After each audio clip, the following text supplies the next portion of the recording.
Friends, families, loved ones, welcome back to The Grand Weaver. I am Ron Franklin, your co-host alongside my friend, Eric Henry.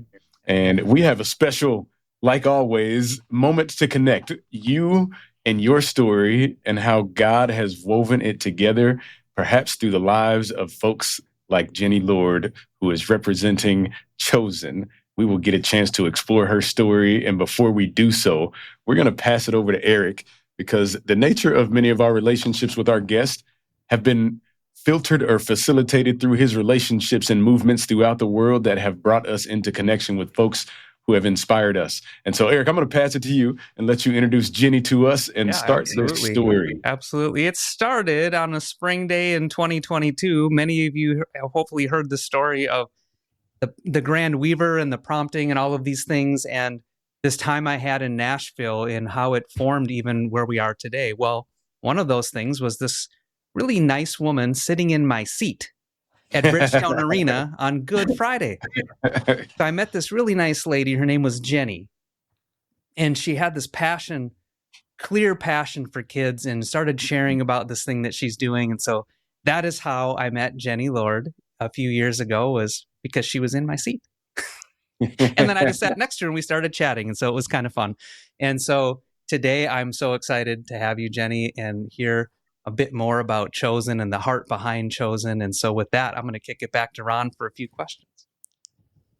Well, Jenni, thank you for joining us. I should mention, because your title is of significance in my work. So I'm an academe, and sometimes doors are open or closed based on either letters in front of or behind your name. You are the Chief Executive Officer of The Chosen. Tell us a little bit about what your organization is/does, and if you don't mind humoring us, tell us about the origin. Where did this all begin for you? What captured your heart, and how did it lead you to where you are today with this organization, The Chosen? Awesome. Well, guys, it's so great to be with you this afternoon. And Eric, I had forgotten that. And you just let everybody know how I tried to steal your seat. Oh, you're so gracious. It's great to be with you guys, and I'm excited for our conversation. So I started the organization Chosen, not The Chosen, but just Chosen. We're happy to share the name. We had it first. So started it 15 years ago.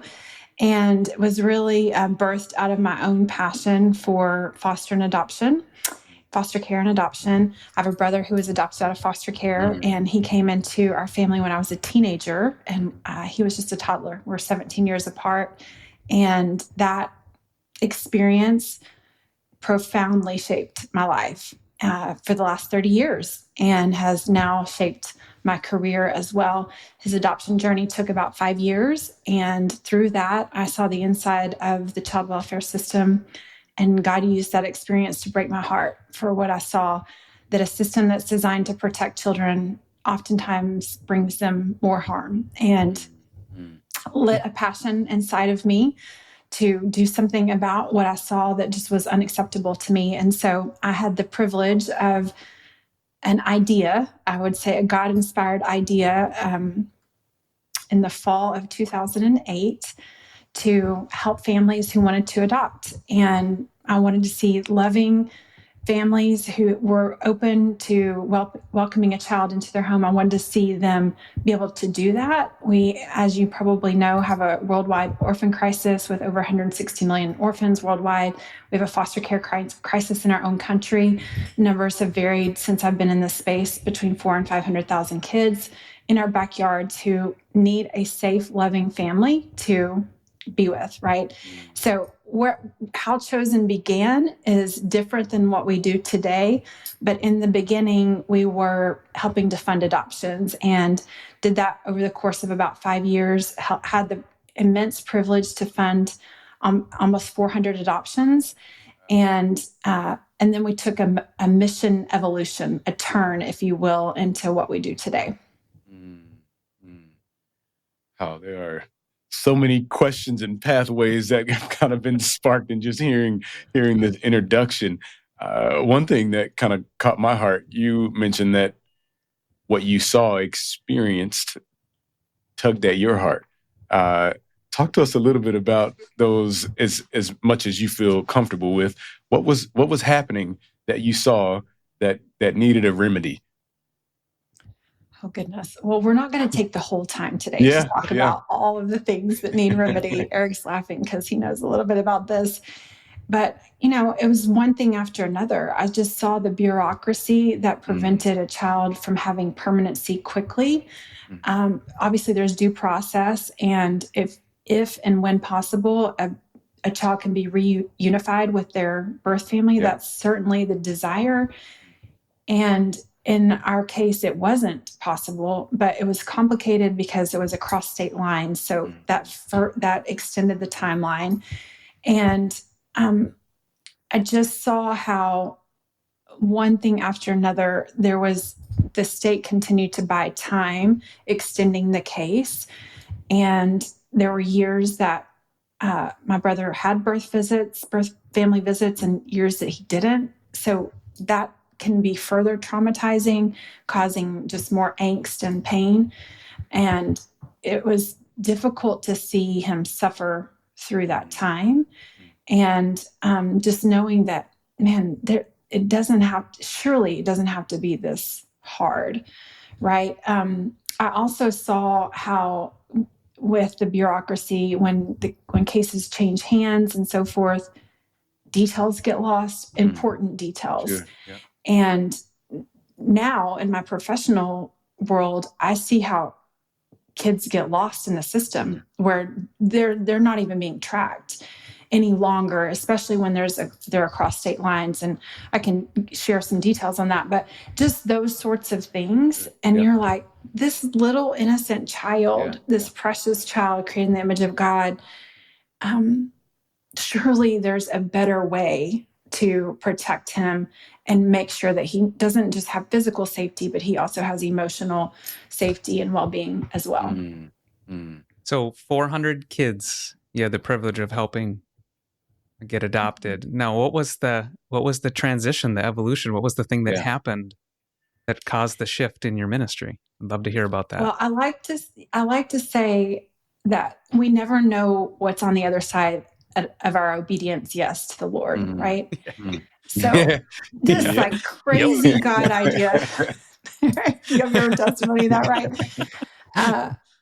This crazy God idea, I was running. I had a 3-year-old, 2-year-old, and a 1-year-old. I was trying to get back in shape, running my first half marathon. And I just had this crazy idea about how to use running to help families and put those things together, and it blew up, right? So we were funding adoptions through this race of all things for years. And at the end of 2014, so almost 10 years ago, my eyes were opened to another aspect of this crisis, which was good-hearted, well-meaning, well-intentioned people were putting kids back into the system because of the trauma that they had experienced, the children had experienced, and the behaviors that caused in the homes. And so I did not know that you could dissolve an adoption until 10 years ago. Did y'all know that? You can No. like rehome a child. And same thing with foster care. People were saying, yes, I'll, sign up to bring a child into my home. And then they were quitting because it was so hard. And my question to our team was, how can we serve families better? My heart was really broken at imagining a child experiencing that sense of abandonment again, compounding the loss that they had, their first loss, and being removed from their birth family. I just couldn't stand it. And so I felt like we had a stewardship responsibility. In addition to helping to fund adoptions, we were bringing a ton of awareness and advocacy around this issue and inviting people in to be part of the solution. And then my question was, who's walking with them long-term to help their children heal and to make sure they can keep going, that they stay together as a family. My own childhood, there's a lot of brokenness and instability. I understand the pain of that. And I know God's heart for family. It was the first institution he created in the garden, right? Yeah. he is for the family. He is for the restoration of families. And so with that question of how can we serve families better, that led us on a prayer journey of what would it look like? Who's walking alongside these families and doing it well? And honestly, we went to some of the leaders in the country and asked the same question. They were like, we don't know. People are calling us in crisis every week. If you find somebody, let us know.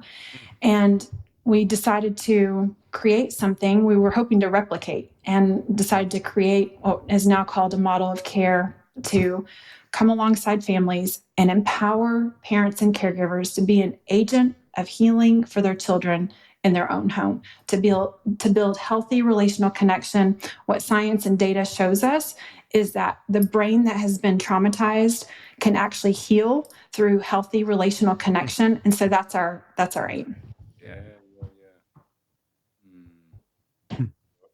Jenni, that's a really powerful testimony for a person who comes from a background in counseling. Personally, for me, in terms of my master's pathway, I think I was kind of scratching at similar questions in terms of what does healing and restoration look like.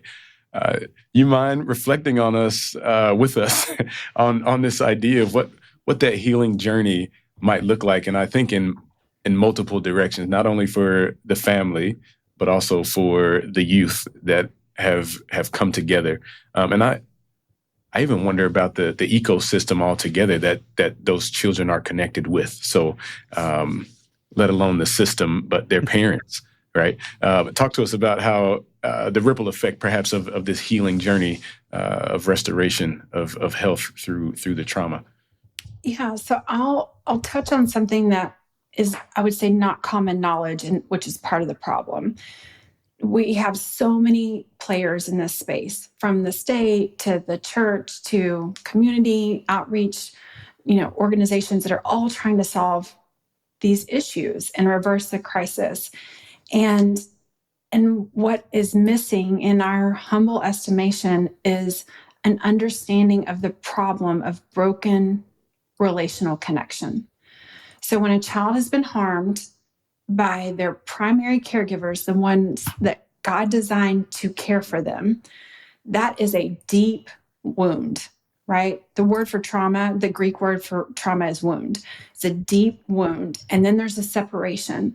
So it even for very young children, that impacts the way that they're going to relate to the world. It impacts the way they're going to relate to people and their sense of safety, their identity. And so our system is designed around physical welfare. Are the locks in place? Are the outlets covered? Are the guns and ammunition put up? I live in Texas.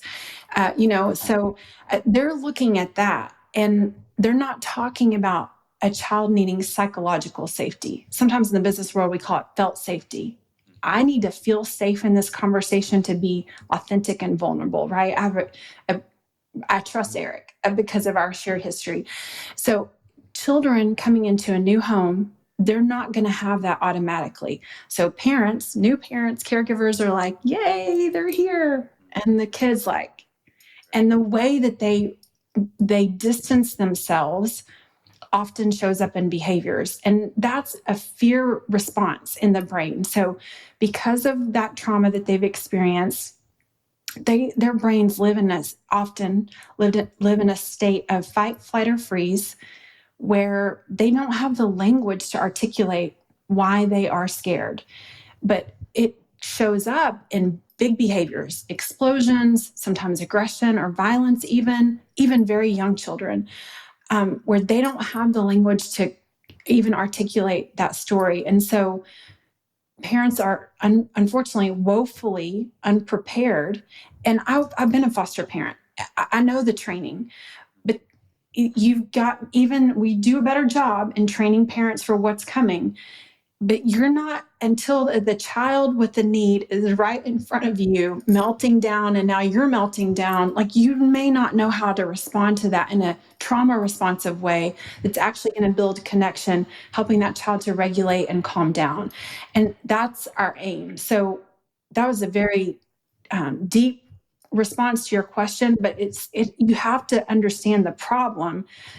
That lack of, because of what's happened to them, the lack of attachment that can form easily, like it would with your biological children who've been I have 4 kids. They were formed in my womb. They've been safe with me since the beginning of their life. There's an automatic trust that has been established because of years of incremental doses of healthy connection. And these kids don't have that. So that's the starting place, is just understanding the problem.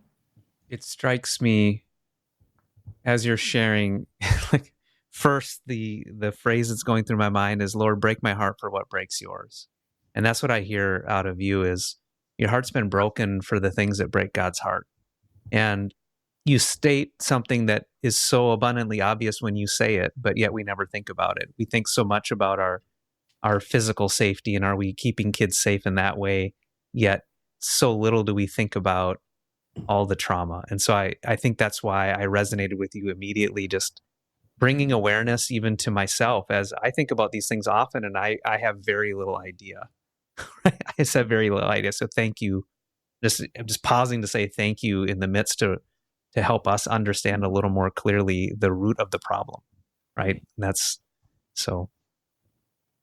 Ron, you got another great question. Well, I probably didn't answer his original question. No, that's you, Jenni. You are doing wonderfully, my friend. This is it's like it feels like an opportunity to learn for me, and what I'm always inspired by is the stories behind those learnings as well. So, is there a reflection that you can share with us in terms of how you all have come alongside a family, a child, the system to help ensure that the care is appropriate for the trauma in such a way that it cultivates connection and relationship that is restorative, like we see it in our relationship with our Creator, and we try to replicate in our own homes? Yes, Ron, you hit the nail on the head. That's what we're sharing with families, is exactly what you just said. God is always pursuing connection with us. Mm-hmm. And we're teaching parents and caregivers to always pursue their child's heart, to pursue mm-hmm. that connection. Mm-hmm. So a family that we've served just recently shared their story with me. So incredibly powerful. They have 3 biological boys, like 8 to 12. And they brought in a nephew, which is very common, relative mm-hmm. caregivers. Mm-hmm. They brought in a nephew to their home. He lived in a different state. I'm going to reference back to how kids fall through the cracks here in a minute. Yeah. And he was 11 years old. He had his whole life been exposed to unimaginable terror. Mm-hmm. His mother she has a severe substance abuse issue. Yeah. And he's experienced a tremendous amount of neglect, some physical abuse, and they did it because it was family and because they wanted to reflect the gospel. They told their boys, this is an opportunity for us to live out the gospel for a child in need. And so they brought him in about a year ago, and the level of trauma, if you just touch them, hey buddy, you know, just jumping, like he was so unaccustomed to just regular communication in a cohesive family unit, you know, exposed to maybe not knowing when he was going to eat again. He was severely developmentally delayed in some areas, hadn't been in school consistently. And you take him out of state, put him into a new family that is a beautiful family, highly functional people. And his world just got turned upside down because what is normative to him, nothing in his world looked normative anymore. Was not even sure about certain silverware, like what was in front of him. Could he ask for more? Didn't know how to ask for more. Very, I call just like normal, basic things in a family. And unable to share about what he had been through. And so families just trying to navigate around establishing some sense of normalcy. And oftentimes, Ron, you know this with a counseling background, when a child has experienced that sort of trauma, really any kind of trauma for a sustained period of time, there are going to be developmental delays. Yeah. So a child who's 11, like him, his response, he may look like a 4-year-old responding to kind of basic things like, hey, buddy, we don't leave our shoes by the door. You got to take your shoes to your room, could turn into a 30-minute meltdown. And so very unpredictable and also challenging. Imagine they have kids 8 to 12. So they know what 11 looks like. Yep. And it looks nothing like that with this child.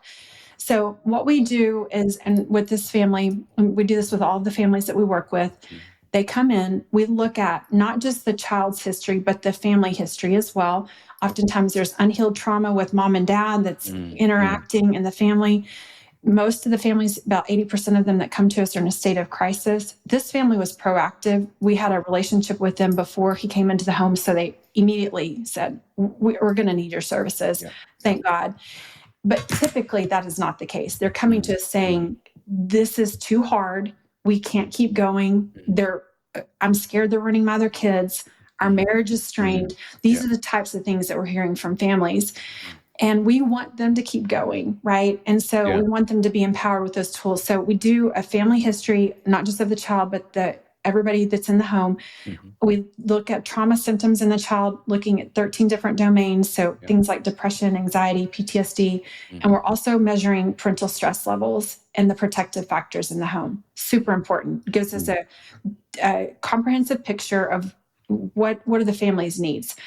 And then we develop an individualized roadmap that we call the trauma responsive action plan. That's going to govern how we walk alongside a family for about 6 months, typically 4 to 6 months, depends on level of need. And we start working with them the parents and the caregivers, equipping them and empowering them with trauma responsive tools that are going to build healthy connection. So as an example, we see this a lot. Kids who may have really struggle at bath time. For whatever reason, there are things that have happened to them in the past that were, or they haven't had consistency of what you and I might think about bath time looks like. Total meltdown, disrupts the whole household, leads an evening to be. So we're going to address that right away. Okay. Bath time's going to need to look different. Let him pick out his own kind of sponge. He can stand at the kitchen sink and dab his body. He doesn't have to go full immersion. Like there's baby steps. And just very practical tools to start eliminating some of those trauma responses, but are showing compassion for the child that's in front of them to meet those needs. One of the things we tell parents is there's always meaning behind the behavior. There's strategies. And so helping a parent to get really curious about what's behind the behavior, what's the need behind the behavior. And so we do that. We walk alongside them, empowering them, holding them accountable to making the changes in their home to build that healthy connection. And then they typically are with us for about 6 months. We measure those stress levels again at the end of that to make sure everything is going in the right direction. And the beautiful thing is we see parents not just, they start to recognize their progress because we're asking them every week, what went well this past week? And sometimes they're digging hard. But to see those incremental doses of change and building that connection where a child's behaviors start to calm down, that's what we're after. So Jenni, how do you deliver these services as you are walking alongside families, and maybe even touch a little bit on the footprint of Chosen and the reach of your organization? Sure. So we have a telehealth model that we developed back in we started doing telehealth in 2017. It set us up really well for the pandemic. And honestly, that was in response to the needs that were coming to us. So I'm based in South Central Texas. We started a pilot in my area with what we were doing. And y'all, within like 4 months, people were calling us from around the country saying, I heard you worked with the Franklin family. I heard you worked with Eric. Can you help us? We're desperate. We've tried everything. We've been to every type of counseling. And counseling is valuable. Ron, that's your background. I have a background in some counseling as well, both personally and in education. And there is value to that. And we don't want to diminish that or replace that. But a child is not going to heal in a therapist's office once a week or twice a month. The caregiver is the one that can be the agent of change, because again, going back to that family system that God designed, the parents are the primary adults that are going to be interacting with that child on a consistent basis. They are the ones that need to be equipped. The incredible thing is we see clinical results, clinical numbers come down of depression, anxiety, those things that I mentioned before, just by giving the parents the right tools and resources that they need. So Eric, the short answer to your question is we serve families from around the country. We've been doing that for years now and continuing to scale and grow our footprint across the country. Jenni, can you give us your, this is a selfish request, but the brag points. So oftentimes, I'm from Kansas City, and we call Missouri the show me state. So it's like, hey, you have been doing this incredible work in serving families. Like, what have been the outcomes? What are you seeing in families' lives? You mentioned the incremental change that parents are able, or caregivers are able to recognize as things progress. What do the students say? What do the numbers say on those anxiety and kind of depression levels? What are you seeing as the outcome of you all's service to the world and to these families? Yeah, so I'll give you just some quick stats from this past year. We saw a 67% decrease in anxiety and anger and overall in the numbers that we were serving with the youth that we're measuring. And in the past 9 years, we've had a 99% success rate of keeping families together. That's the ultimate marker for us. Making sure that they can keep going. And the things that we hear on the front end from their stories, and I can't imagine getting to this place as a parent where the desperation that you feel of like, this is too hard. This is ruining my family. We think we made a mistake. We thought we heard from God. Now we're not sure. Like, those are the sorts of things that we're hearing, and worse. People tell us things that they're not saying any, and they don't know how to share those things. But to see a 99% success rate of families stay together. So we measure at 6 months, the conclusion of services, 12 months, and 18 months, because we want to ensure that there's continued progress. And you know this, Ron. Unfortunately, trauma is developmental. So the family may hit another really tough period at adolescence or in teenage years where they need to come back, but we want to stay connected to those families and be that safe place for them if or when they may need services again.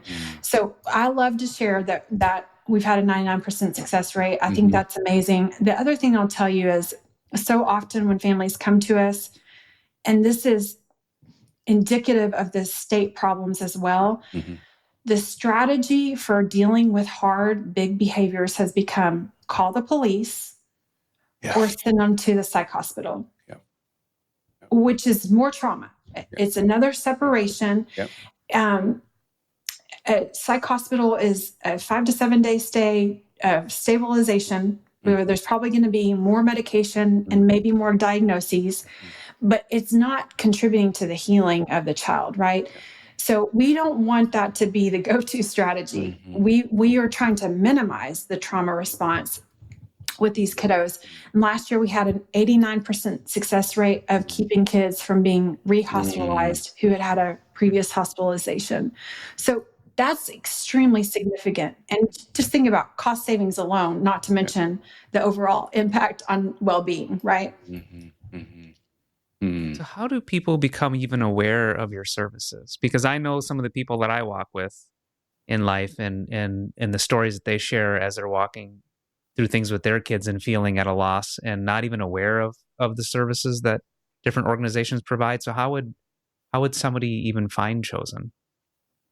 Well, I'm so glad you asked. So we are working really hard on awareness around the country. We want people to find us before they dissolve their placement, right? So in addition to word of mouth, obviously, and really most people come to us through a referral a friend or family member or through another organization, a church, another mental health provider. We do work with a number of different states who also send referrals to us. But we have, I've been talking today about how we serve families every day. We call that our ground strategy. That is day in, day out, what our exceptional team is doing to keep families together. But we also have an aerial strategy, and that aerial strategy is intended to do exactly what you're talking about. Get the word out about what the problem is, what the options are, and also help train others with what we know. And what we found to be so powerful in helping kids to heal. So we feel like we have a stewardship responsibility. I mentioned that earlier, and I take that very seriously. We can't grow the ground game fast enough to meet the demand that there is, but we can certainly share with others what it is that we're doing. So through that aerial strategy, that, comes with branding and messaging and things that are helping to get the word out. Things like this podcast. I do a lot of talking and writing to help influence change and ask provocative questions to produce that change. So if you could share maybe one of your bigger initiatives. I know you and I talked a few months ago about on the aerial strategy. How would you equip or even multiply your resources? Because you mentioned the demand is far greater than the resources at this point. So maybe if you could share with our audience how they might be able to come and help and come alongside Chosen and support the things that you're doing on the ground, or even supporting some of the initiatives you have around your aerial strategy. So thanks for the question. We have a new initiative called 100,000 Strong, Chosen for Children. Our aim is to reach 100,000 people who've been impacted by trauma. And there's a reason for that, because we want to see change in our lifetime in the system. I'm going to come back and answer your question, Eric, but I see the same problems progress and persist in the system today that I witnessed with my brother 25 years ago. That's unacceptable. Yep. And the people of the kingdom have the greatest opportunity to influence change. And I believe that change is possible, but you have to reach numbers in mass. So that's a reason for 100,000 Strong, because there's a tipping point when you reach 16% of the affected population to actually produce change. And we're trying to move from a welfare system to a child and family well-being system that prioritizes relational connection and trauma-responsive care. So that's the vision. That initiative is tied to the vision, and a huge part of it is that aerial strategy and being able to teach and train others. One of our trainings that we have developed, we spent a year developing this training, is specifically addressing problematic sexual behaviors. We're going to go deep, guys, for a minute on this. This is a very stark reality that is facing our population in disproportionate numbers. Problematic sexual behaviors can come from a history of sexual abuse. It can also be a trauma response to anxiety because of the experiences that a child has had in the past. But if a child is exhibiting problematic sexual behaviors, that prevents them from getting permanency. Because how many of you are signing up to bring a child who has that history in your home? You're going, nope, we've got other kids in our home. That's not safe. There's a boundary. Those kids end up aging out of foster care, typically going from one group home to another and experiencing more trauma along the way, hospitalizations, treatment facilities, et cetera. So it is a massive issue in our space of preventing kids from getting the permanency that we desire. And there's a healthy sexual behaviors and curiosity of development, and there's problematic. And when it becomes problematic, a child gets labeled, a stigma comes with that, and the rest is history. So this training that we have developed is specifically to address this and to educate. If a child has the appropriate intervention, statistically, there is a very high likelihood that does not have to define them for the rest of their life. You can teach a child and youth healthy body boundaries. You can set them up for success. And in the state that I live in, there's no training around this. The only training that exists for workers is reporting. Mm-hmm. Yeah. That's unacceptable. That's it. And so we've developed a multi-tiered training around this called Displacing Shame. I love the name. Yeah. Displacing Shame. And there's five levels to it. There's a basic entry level that all people have to take. There's one that's for the faith-based audience, because how many of your church leaders are talking about this issue or know how to deal with this issue? They're kicking kids out of ministry because they're doing things they shouldn't be, right? So there's one for faith-based, there's one for parents and caregivers, there's one for state administrators, people who are running licensed agencies, and then there's one for the frontline staff workers who are in direct care. And that's a huge part of reaching this affected population for us, an initiative that we would love partnership. And because we want to produce this so that it can live on a learning management system and be on-demand access. That is how we're going to reach numbers in mass to deal with this training and this issue. When our staff developed it, they did an exhaustive search for the past 20 years of the resources that exist both in the church and in the state, and it's abysmal. There's not anything that's effective. We have a licensed practitioner who has developed it, and it is incredible. So... And so just to give a little more context to our listeners, when I share the story of God coming and challenging me and reminding me that I didn't have $1 million to write checks for things, one of the things that was on my mind was I wanted so badly to be able to write a check to support this particular initiative. And so partly why we're here is to invite a listener or several listeners who are resonating with the heart behind this ministry. If God has provided for you in a way that you might not even understand why until this moment, I'm just going to ask. If God is stirring you to support this initiative because you can hear Jenni's heart. And the thing that strikes me, Jenni, about everything you're sharing today is continually pulling back and peeling down to the root of the issues. And I think it's so easy for us to see the result of things and to maybe not even realize how quickly we're passing judgment on a person or a situation or those types of things. And it's so beautiful to see your heart seeing into, and even the name chosen, right? These kids need to know they're chosen, and the parents need to know that they're seen and that they matter.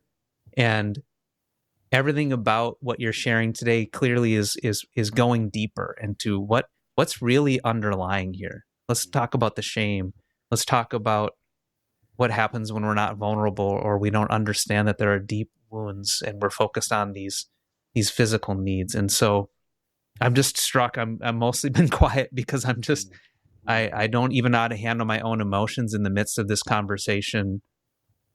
Just this sense of, Lord, I wasn't even aware that the depth of what's happening, even though I've been around it and I've been in conversations with you and some of the others that are in this space. And I'm just struck by this opportunity for us as the church, as men and women who are listening to this podcast or been put in places of influence or provided with financial resources or abilities to come alongside you. And so I'm just going to invite people as you're hearing this to really wrestle with that. And Jenni, if you could just maybe even just share some specific things or ways that people could come alongside Chosen and support what you're doing. Sure. So number one, if you are hearing this and you know a family that is struggling, it's probably worse than you know. Mm-hmm. And please share our website with them, chosen.care. We would love to come alongside a family, first of all. So that's always priority to me, that we're reaching the people who need the help that don't even know that we exist. Two, we love your prayer support. The reality is, oftentimes our peers say to us, man, y'all are in the deepest end of the ocean on this work. It is hard and messy. And I tell our team, like, we are just like Jesus. Jesus never shied away from going into the messiest parts of people's stories. And that is what we're walking into every day. People tell us things that they have never told anyone. Yeah. And it is hard. And so, for my team, prayers for my team, that they don't grow weary in doing good, but are able to also keep going as they're helping families to keep going. The spiritual resistance is real. The opposition to this work progressing and growing like it should is real, because the enemy hates the family. There's been an assault on families, obviously since the beginning of time, but even more so in the last 60 years in our country. And you can trace every bit of moral decay back to the breakdown of the family. So prayers just for our spiritual protection in doing this work. And then, of course, yes, Eric, if people would want to partner with us, you have resources. We have needs, real needs in the organization to reach children and families who are suffering from those wounds. And the beautiful thing is, in that 99%, that's flashy. It's a big impact number. But the beautiful thing is the reality of seeing God's redemptive hand restore health and change family trees. Like, there is nothing more beautiful than that. And the people who sow into it, there is a deposit that you're making into your own family when you're sowing into other families who are suffering. Yeah, absolutely. I had the opportunity this morning to sing the blessing over a family at a funeral for a man who was an incredible man of faith, who received Christ at a Billy Graham crusade, and it changed the history of his family. Right? And as you were sharing that, that's the picture, is this isn't just a stat for one person. This is generational transformation and chains that are being broken that have a ripple effect and have an 100%. eternal impact, right? That's the beauty of what we're talking about here. It is hard work. It is, just in hearing your voice, I can tell just the burden that your team carries. And so we do invite people to truly pray for Chosen and be bold about it and understand that this work is eternal work. So absolutely, the enemy wants nothing to do with the things that are the chains that are being broken for generations through families, through the work that Chosen is doing. And so just thank you so much for sharing your heart and your story and the gifting. I just want to encourage you. It's so clear, the gifting that God has given you and the calling on your life. And it is beautiful to see how that is unfolding. And I just want to say, well done, good and faithful one. It's beautiful. Thank you. It is the honor and privilege of my life. I'm so thankful to be in this space. Jenni, I heard you say parental referrals, prayer, and partnership. And we just want to leave our listeners mindful of those three. Probably have caught now. I love alliterations, and you gave them to us well. I don't know if that was intentional or not for you, but thank you so much for sharing what it might look like to have other folks sent your way, who I won't forget this note, that things probably are worse than you know. That's striking for me right now. One of the deepest family connections that we have had in the Twin Cities, when we moved here about 4 years ago, is a family who has 3 children who are each adopted from the east and southern parts of the United States.